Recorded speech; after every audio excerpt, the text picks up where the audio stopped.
ভেলোর থেকে ফিরে আমি আবার নিজের রুটিনে আবার ঢুকে পড়েছি।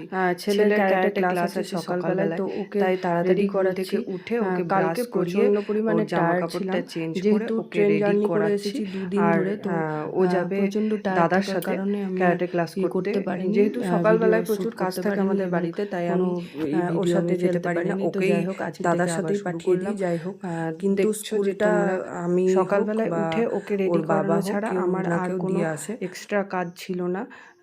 সকালবেলা ঘুম থেকে উঠেই আমি শাড়ি টাড়ি চেঞ্জ করে নিয়ে ওকে আমি রেডি করানোর জন্য উঠে পড়ে লেগেছি। ওকে ব্রাশ করিয়েছি, তারপর জামা কাপড় ছাড়াবো। এরপর ওকে চা বিস্কুট দেবো। তারপর ও যখন চলে যাবে, তারপর ঘরে যে কাজকর্মগুলো আছে সেগুলো সব করব একে একে। তো যাই হোক, ও এখন ব্রাশ করে রেডি হয়ে নিয়েছে। রেডি হয়ে চা খাওয়ার জন্য দাঁড়িয়ে আছে। আমি এদিকে চা বসিয়েছি, বাবার আর ওর জন্য চা করছি। চাটা করে নিয়ে আমি ওদের দুজনকেই চা দিয়ে দেবো। ওরা খেয়ে বেরিয়ে যাবে, তারপর ঘরের কাজকর্ম যা আছে সেগুলো সব শুরু হবে।